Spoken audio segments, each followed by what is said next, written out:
여러분, 안녕하세요. 오늘 제가 여러분께 들려드릴 이야기는 아마 여러분이 교회에서 한 번도 들어보지 못한 이야기일 것입니다. 1866년 조선 땅에서 벌어진 일입니다. 프랑스 군함 7척이 강화도 앞바다에 나타났습니다. 그들은 조선 땅에서 가행된 끔찍한 학살의 복수를 외쳤습니다. 무슨 학살이냐고요?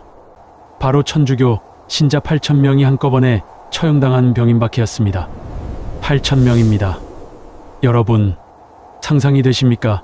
서울 잠실야구장을 가득 채운 사람들이 단지 예수를 믿는다 하는 이유만으로 목이 잘리고 돌에 맞아 죽고 화형당했습니다. 그것도 100년도 안 된 우리 증조할아버지 시대의 일입니다. 더 충격적인 사실은 이겁니다. 그 당시 조선에는 선교사가 단 한 명도 없었습니다. 선교사 없이 어떻게 8,000명의 신자가 생겼을까요? 그들은 어떻게 목숨을 걸고 신앙을 지켰을까요? 그리고 왜 조선 정부는 그토록 잔인하게 그들을 학살했을까요? 오늘 제가 여러분께 들려드릴 이야기는 바로 이것입니다.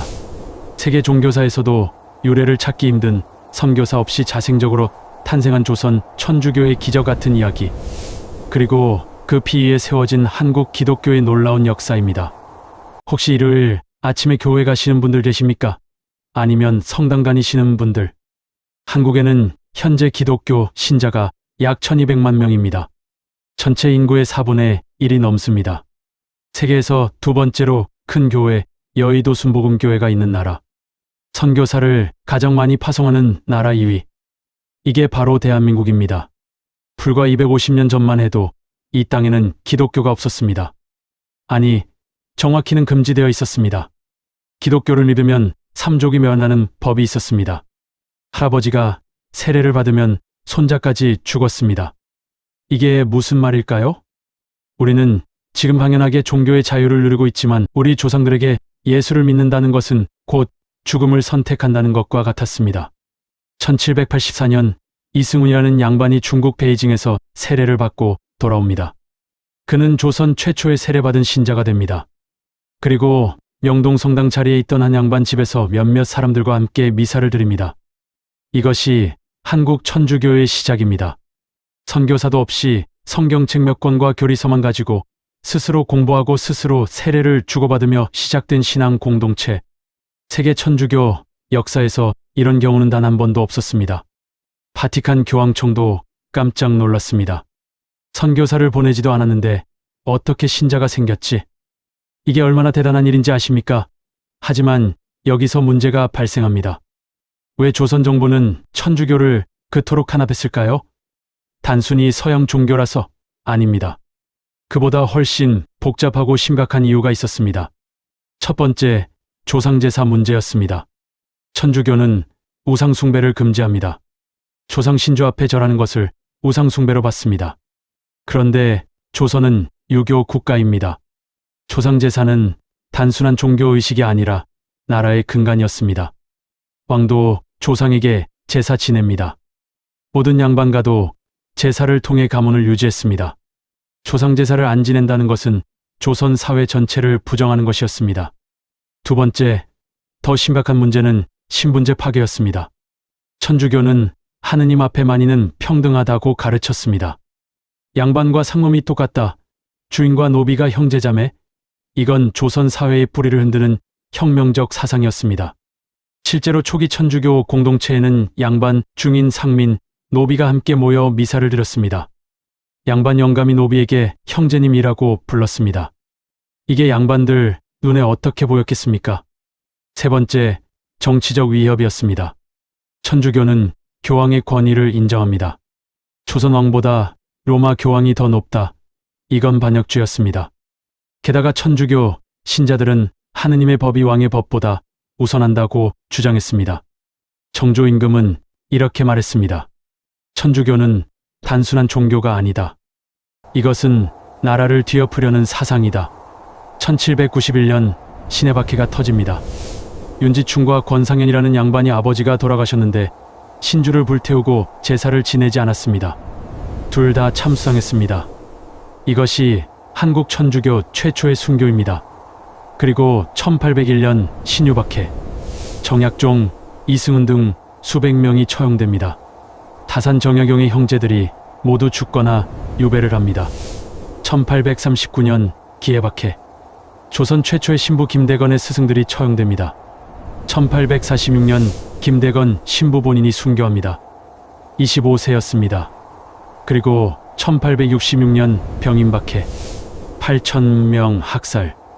도대체 왜 이렇게 많은 사람들이 목숨을 걸고 신앙을 지켰을까요? 여기서 우리는 놀라운 사실을 발견합니다. 초기 조선 천주교 신자들의 면면을 보면 대부분 지식인 양반층이었습니다. 정약용, 정약종, 이승훈, 이벽 모두 당대의 최고의 엘리트들이었습니다. 그들은 왜 목숨을 걸고 천주교를 받아들였을까요? 이벽이라는 학자의 이야기를 들어보겠습니다. 그는 천주교 교리서를 읽고 이렇게 말했습니다.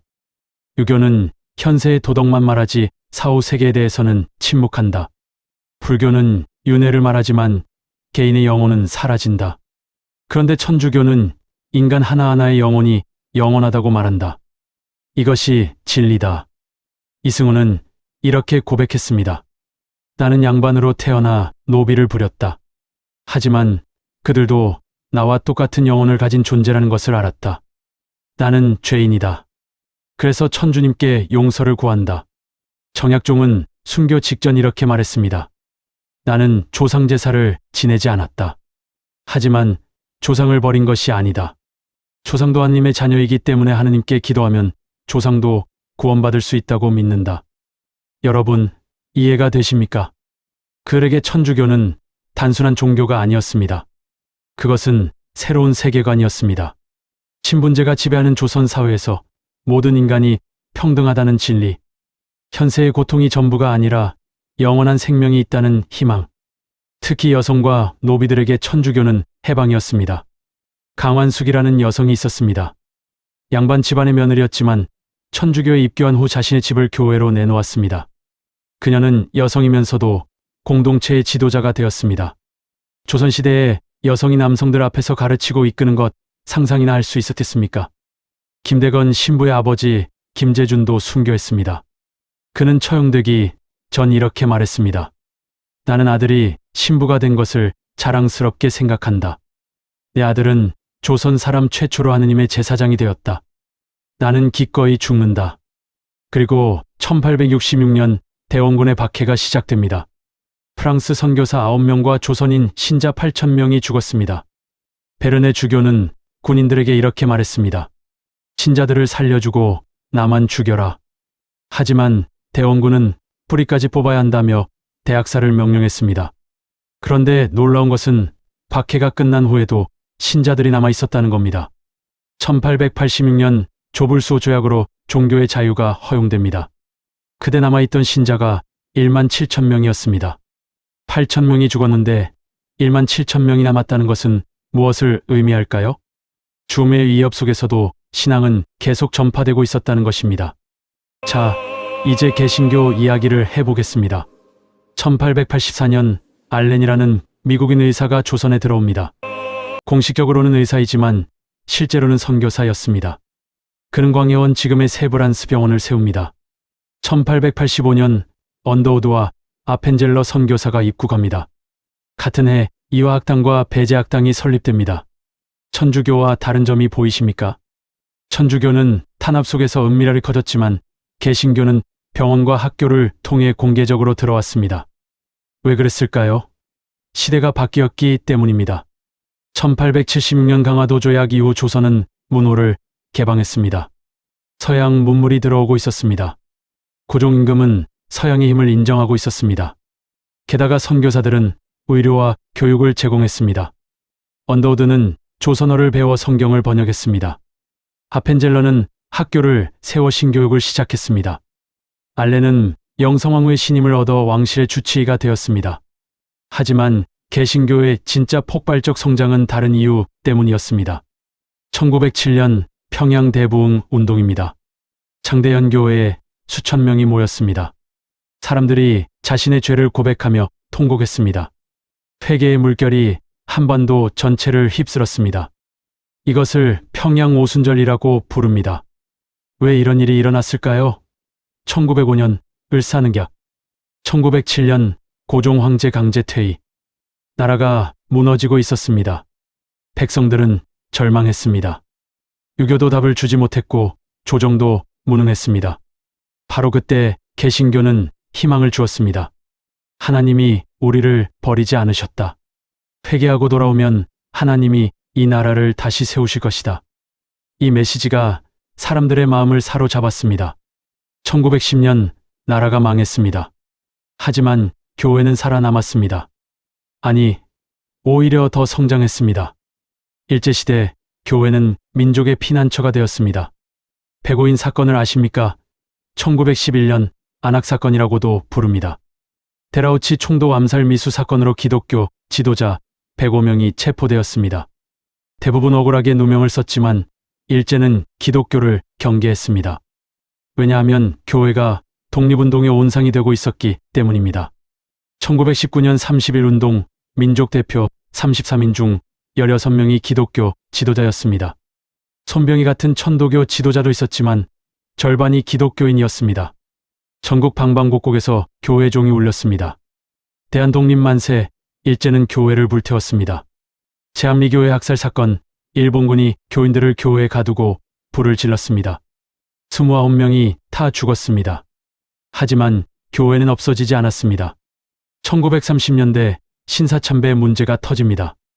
일제는 모든 조선인에게 신사참배를 강요했습니다. 천황은 신이다. 절을 해라. 대부분의 교회가 굴복했습니다. 하지만 일부는 저항했습니다. 주기철 목사, 손영원 목사. 그들은 우상에게 절할 수 없다며 순교했습니다. 100년 전 조상제사 문제로 천주교인들이 죽었던 것처럼 이번에는 신사참배 문제로 개신교인들이 죽었습니다. 신앙의 순수성을 지키기 위한 피해 대가였습니다. 1945년 해방. 교회는 폭발적으로 성장했습니다. 왜냐하면 사람들은 기억하고 있었습니다. 나라가 망했을 때 교회가 희망이었다는 것을. 독립운동을 할 때 교회가 피난처였다는 것을. 하지만 곧 비극이 시작됩니다. 전쟁. 북한 정권은 기독교를 탄압했습니다. 공산주의는 종교를 아편이라고 봤습니다. 수많은 목사와 신자들이 순교했습니다. 손영원 목사의 두 아들도 공산당에게 총살당했습니다. 하지만 손영원 목사는 아들을 죽인 공산당원을 용서하고 양자로 삼았습니다. 이 이야기는 전 세계에 알려졌습니다. 원수를 사랑하라는 예수의 가르침을 실천한 것입니다. 1950년대 전쟁이 끝나고 남한에는 교회가 우후죽순처럼 생겼습니다. 북한에서 내려온 피난민 중 많은 이들이 기독교인이었습니다. 그들은 공산주의의 잔인함을 경험했기에 신앙을 더욱 굳게 지켰습니다. 1960에서 70년대 한국은 산업화 시대를 맞이합니다. 시골에서 도시로 사람들이 몰려듭니다. 가난하고 외로운 사람들에게 교회는 공동체가 되어 주었습니다. 새벽기도, 금요철야, 부흥회. 한국 교회만의 독특한 문화가 생겼습니다. 1973년 여의도 순복음교회가 세계 최대 교회로 기네스북에 등재됩니다. 조용기 목사의 교회였습니다. 여기서 어떤 분들은 이렇게 말씀하실 수 있습니다. 그래서 결국 한국 교회는 지금 문제가 많지 않나. 대형교회 세습, 목사 비리, 정치 개입. 순교자들의 순수했던 신앙은 다 어디 갔나? 맞습니다. 부인할 수 없는 현실입니다. 하지만 여러분, 이것도 생각해 보십시오.